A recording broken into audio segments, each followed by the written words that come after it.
Hey, and welcome to Genre Chat. I'm Caleb Walton, and today our guest is Miss Michele Chynoweth. Hey, Michelle, how are you? Hi, Caleb. I'm great. How are you? I'm doing great. We're still recovering from the storm. We just had the hurricane come through, so everybody's getting power turned back on and getting back into the swing of things. So we've been really busy. How have you been doing? Great. I'm in Maryland, so we weren't hit at all. That's great. That's great. Yes. That's good. Well, I wanted to talk to you a little bit about, about the genre you write in. You have a very specific genre. First, I'll let you introduce yourself a little bit more. Michelle, I know you're a speaker and book coach. You've also had a lot of awards. I think your novel won a CELO award for suspense fiction, and actually The Faithful One, your novel The Faithful One, has just been named as a finalist for the Top Shelf Indie Award. Is that right? Yes. That's exciting. Congratulations. Well, tell us Thank a little bit more about yourself and the different things you're involved in. Okay. Well, I am the author of three books that are out so far, with a fourth coming out next year. And I'll tell you a bit about more about them coming up. I'm also an inspirational speaker. I speak at a lot of writers' conferences about what I do as an author, Mhm. help other writers. And that led me to become a writing instructor at Cecil College in my hometown of Northeast Maryland. That's I, great. I teach writing your book and also how to get published, and whether it be self-publishing or finding a literary agent to go traditional publishing. And then also marketing your book. I have 30 years of marketing experience. After I graduated college, I was a news reporter, both on air and with newspapers. And then I went into marketing in the advertising world and had my own ad agency for 20 years. So I know a thing or two about marketing. Of course, became an author along the way. And so I'm teaching what I know.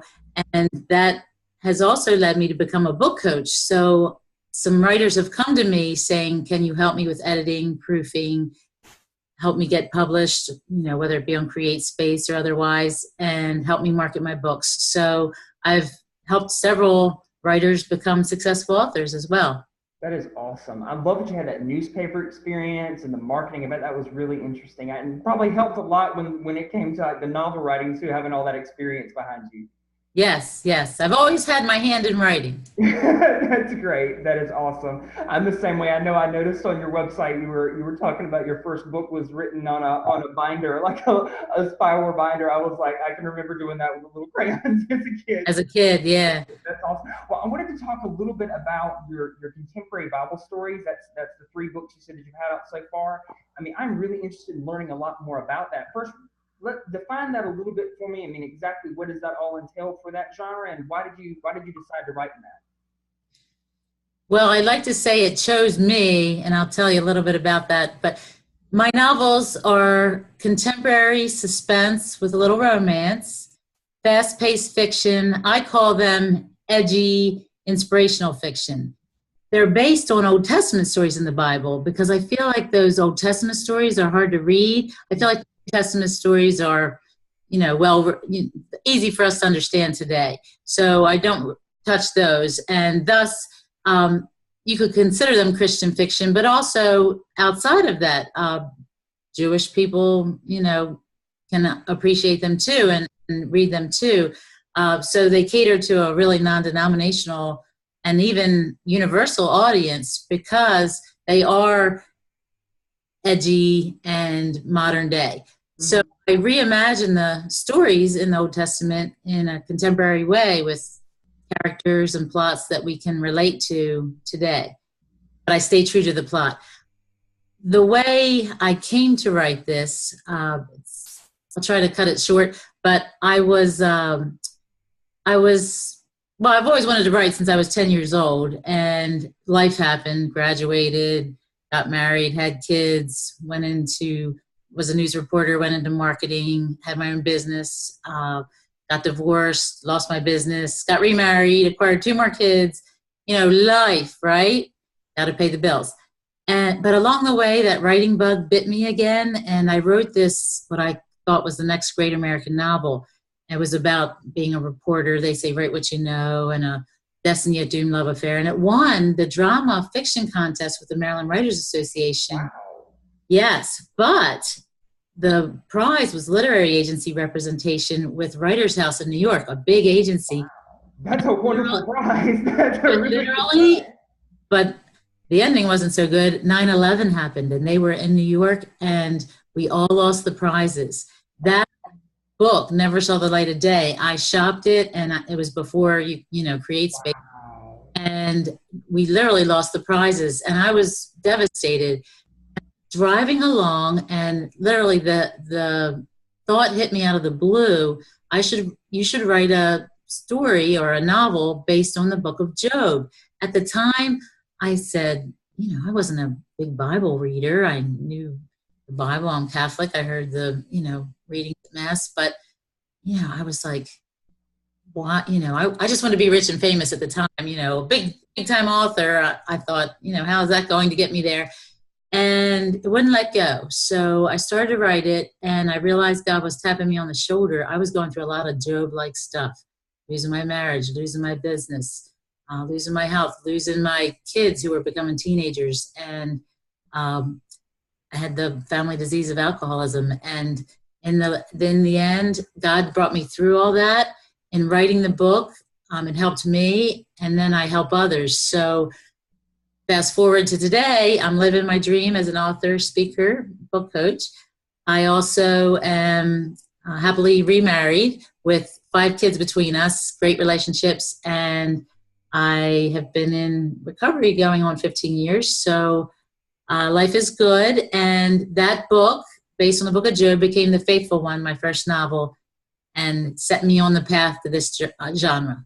Wow. So you literally lived through the story as you were writing it. You kind of Yeah. along with it with the characters. What an incredible story. That's amazing. Oh, thank you. That's really neat. I know I was really struck when I was reading the summaries for some of the different books. I think which was the Runaway Prophet, the one with Jonah. It Yeah. really, I was like, wow, this is. I mean, this would be good on its own without being based off of anything. How do you take? I mean, how do you take the Old Testament stories? I mean, what inspires you to modernize them? I mean, how do you go about choosing what themes to change and what to keep the same? Well, so that story hit me, and I want to say called by God. And I got it self published originally through an assisted self publisher and Author House, and not Author House, yes, Author House. And then and then a Christian publisher picked it up and published it. And they were coming up with a new genre. They said reimagining Bible stories. So a friend of mine suggested that I write the next one based on Abigail, and he knew me well. And I said, Abigail who? And he said, look her up in the Bible. So I did, and Abigail becomes the second wife of David, for those who aren't familiar. And but before she does, she's originally married to Nabal, who's a mean, narcissistic, and a bad guy, but power. And I have it presidential. I just, I think how to modernize it. So David and Nabal are running for president of the United States, and Abigail gets stuck in the middle and has to do and face some risks. And so she actually saves David and the kingdom of, and so she's a pretty important figure. So I had to, look into that, and that became The Peacemaker, my next novel. Runaway Prophet, I was in a Bible study, still fighting this whole idea of, do I want to do this type of writing, this genre? It wasn't, at first I wanted to be rich and famous. Now I realize it's more about following God's call and helping others.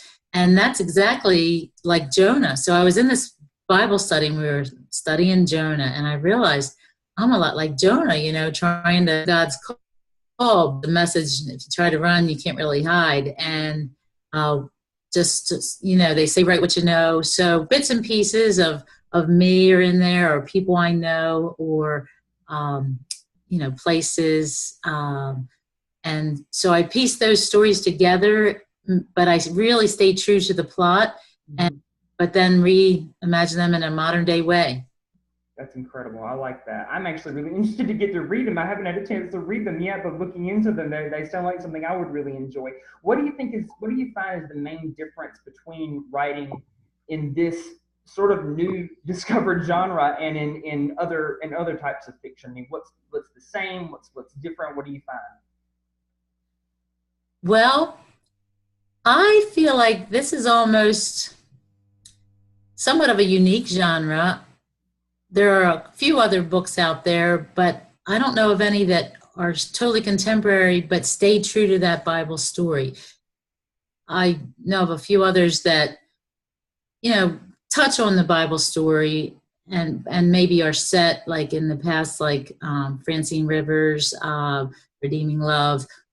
Maybe I think that was set in the 50s, or William Paul Young's Eve is that reimagines the story of Eve, but kind of sci-fi. So I just feel like I don't know of any books exactly like mine out there or this particular genre.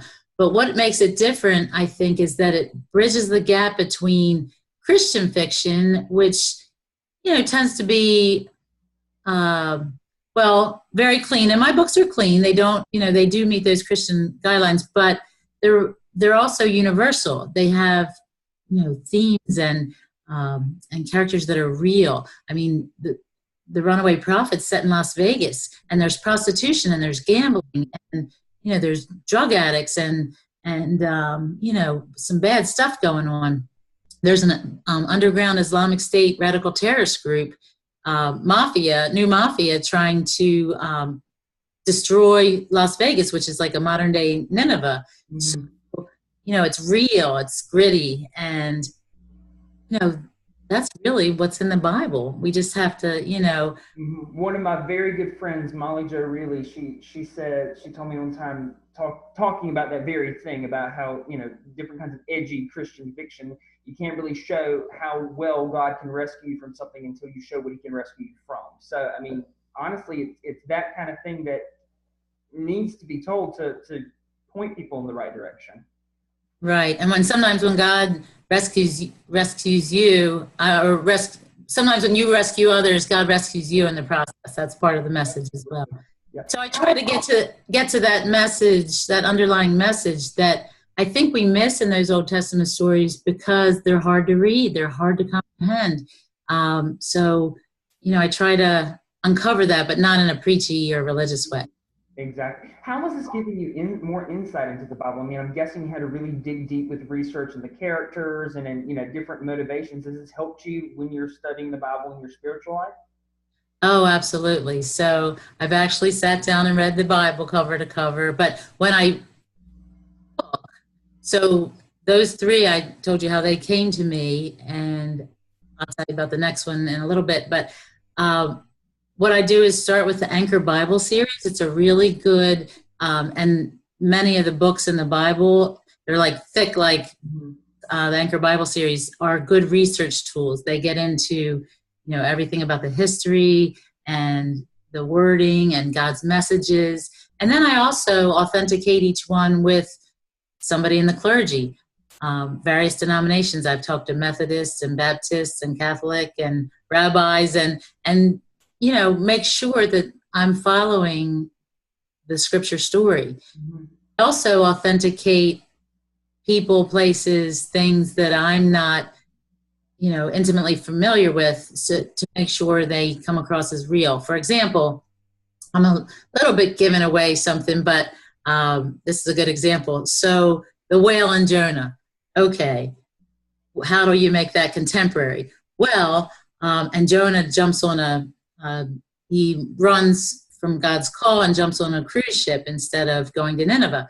In my case, my character is called by the FBI, by his father on his deathbed, to work with the FBI out in Las Vegas to undercover this radical Islamic State terrorist group and their plans to build a nuclear bomb. And instead, he mails a letter to the authorities and jumps on a cruise ship. And he's on this nice Royal Caribbean cruise ship, and the FBI comes after him. He ends up in a submarine. That's AKA the whale. I was wondering how you were going to do that. And in FBI custody, and then he ends up back in Vegas eventually working with the FBI.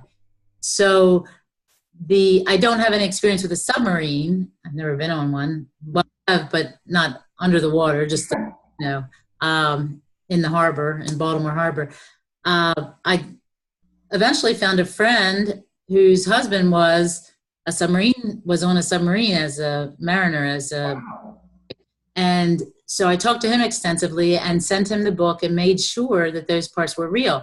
My next book is based on the Navajo Nation, Adam and Eve and Cain and Abel. It's mainly Cain and Abel, but it starts with Eve, and I made her, like the original man and woman in America. They were the, Indians, the Navajo. Oh, yeah. So, yeah, so to authenticate that, the Navajos are very private people.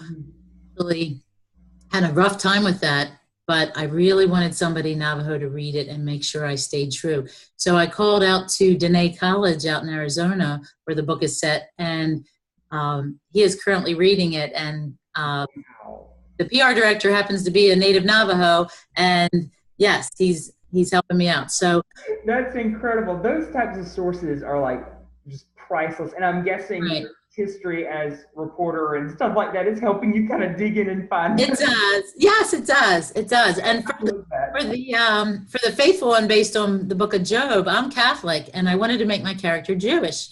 I just did. So I went to a temple and talked to a rabbi and got a tour of the temple and made sure, and I got books out of the library. Actually, that was way back. The internet was, I don't think, here yet or coming around these days, right? You just Google it.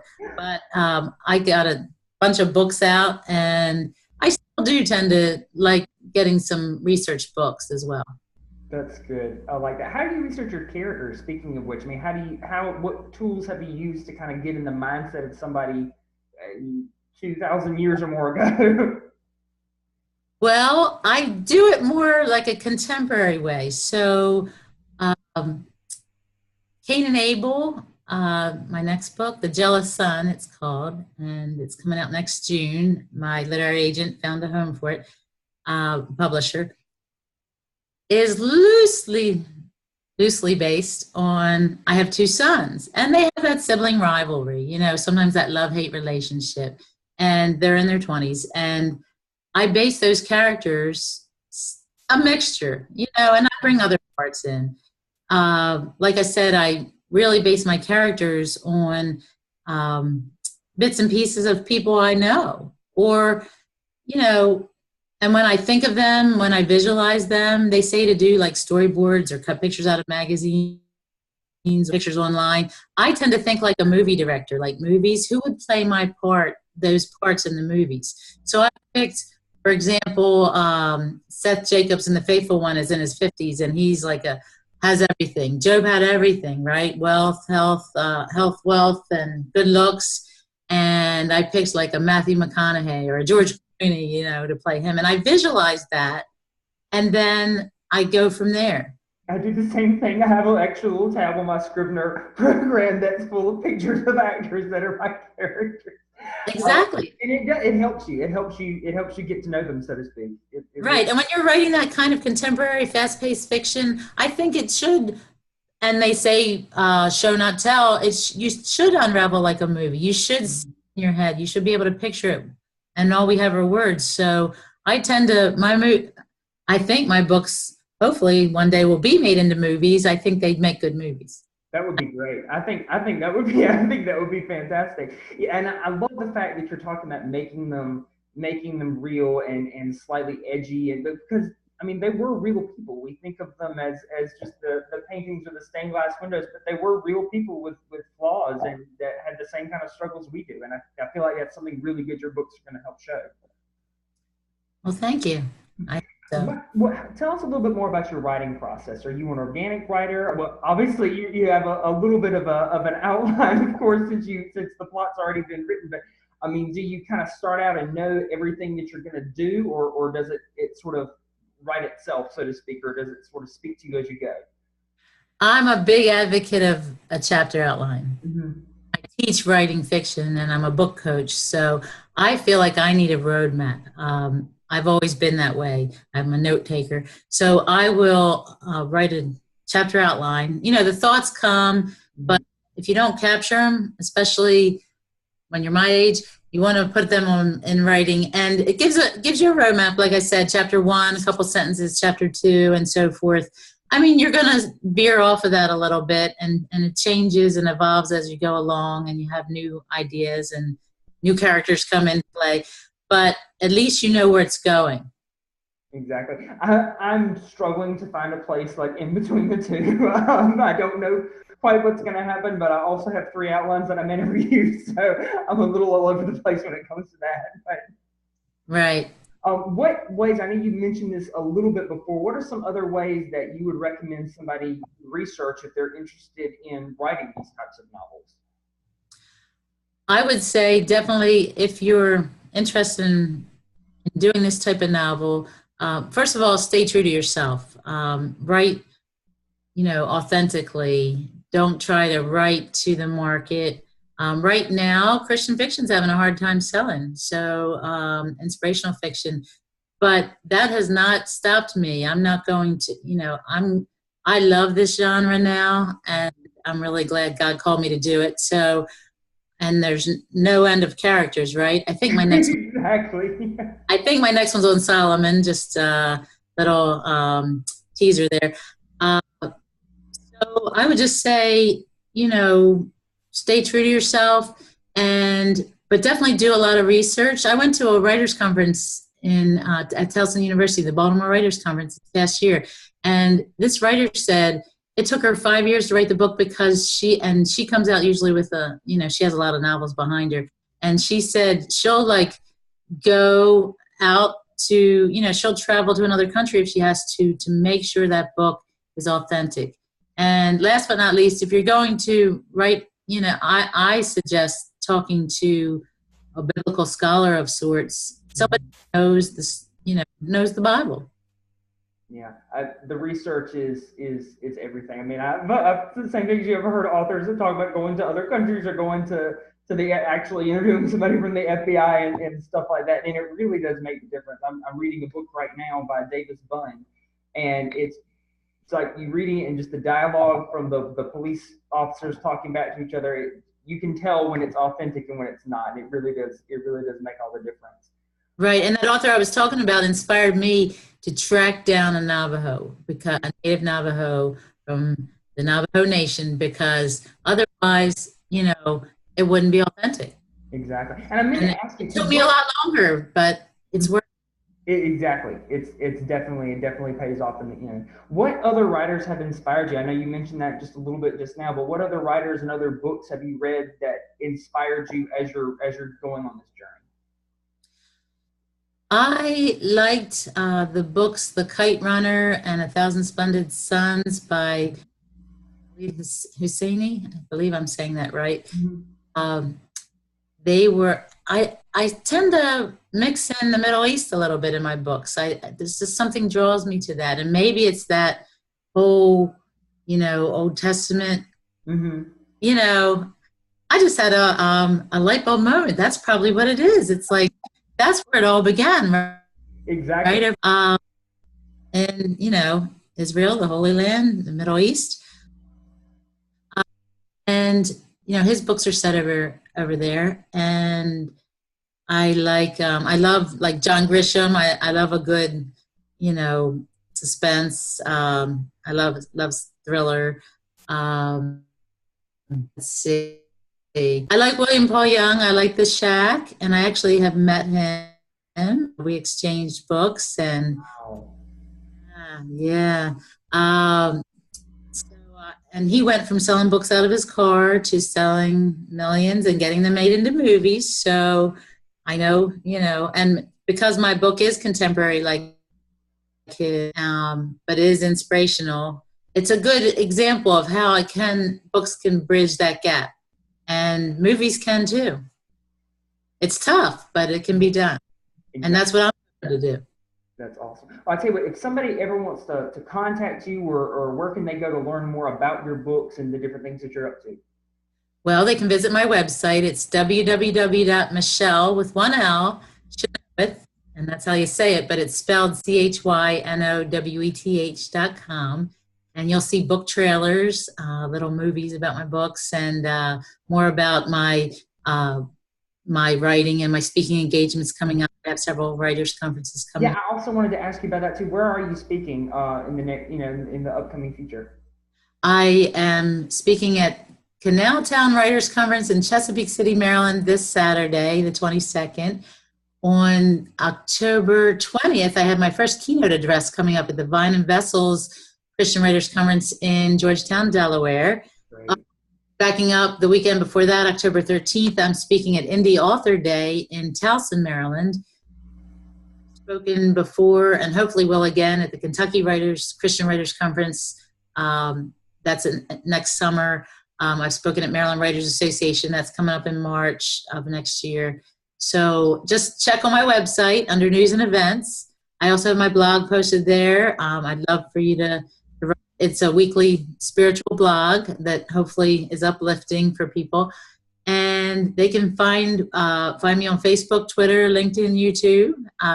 Please connect. And my books are on Amazon, Barnes & Noble, even in local libraries and bookstores. Wherever books are sold, just ask. And if it's not there, they'll get it for you. That's awesome. And I know you also do a little bit of coaching. I mean, is that something that if somebody's interested in having some writing coach, is that something you offer as well? Absolutely. I love helping other writers. I love editing. I think that's my news reporter editor background. I just love it.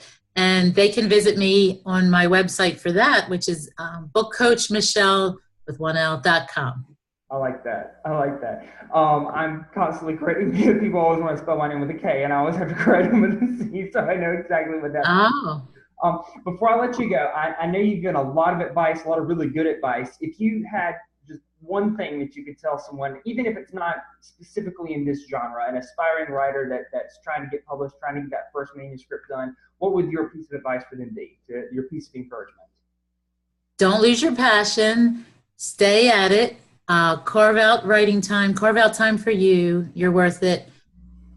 I have to carve out large writing chunks of myself. I can't just sit down for an hour in the morning type of thing. I need to say, okay, don't bother me this weekend.